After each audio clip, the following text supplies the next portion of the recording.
प्रथम सर्वांचं आपल्या किल्ले दर्शन या चॅनलवर मनापासून स्वागत। तर श्री क्षेत्र प्रति पंढरपूर नंदवाळ आपल्या कोल्हापूरमधील, तर कोल्हापूरपासून काहीच हाकेच्या अंतरावर असणार, फक्त 4 ते 5 किलोमीटर इतके अंतरावर असणार हे सुप्रसिद्ध असं नंदवाळमधील विठ्ठल रुक्माईचं मंदिर।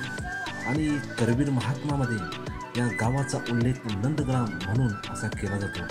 तर विठ्ठल मंदिर आणि शंकराचे पवित्र स्थान भीमाशंकर सुद्धा या परिसरामध्ये आपल्याला पाहायला मिळतं। तर अशा प्राचीन देवतांच्या उपासनेसाठी हेमाळपंथी हे असणारं दगडी मंदिर आहे आणि अंतर्गत रचना खूप सुंदर आहे। या मंदिरामध्ये रोज रात्री विठ्ठल वस्तीस येतो अशी आख्यायिका सुद्धा सांगितली जाते मित्रांनो। तर आपल्या कोल्हापूरमधील हे जबरदस्त आणि असं वंदनीय असं मंदिर, तर करवीर महात्मा जे ग्रंथ आहे या ग्रंथामध्ये या ऐतिहासिक ठिकाणाला प्रति पंढरपूर म्हणून ओळखलं जातं। तर याचं नामकरण जे आहे पहिला नंदग्राम होतं, नंतर मग इंदापूर झालं आणि आज नंदवाळ। तर अतिशय प्राचीन हेमाडपंथी असलेल्या हे मंदिराचं नक्कीच भेट द्या आणि अनेक शतकापासून आपल्या भागामध्ये अजूनसुद्धा आपल्याला माहिती नाही।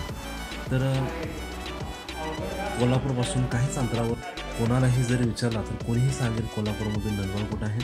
जाण्यासाठी आपल्याला 2 ते 3 मार्ग आपल्याला आहेत। तर जवळच कोल्हापूरपासून फक्त 7 ते 10 किलोमीटर अंतर आहे। तर नक्कीच या प्रति पंढरपूरला नक्कीच भेट द्या मित्रांनो। असं सुंदर आणि वंदनीय प्रति पंढरपूर आपल्या भागामध्ये असूनसुद्धा आपल्याला माहिती नाही।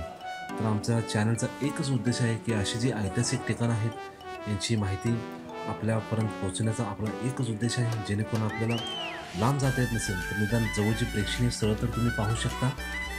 तर जय शिवराय मित्रांनो, चला जय शिवराय।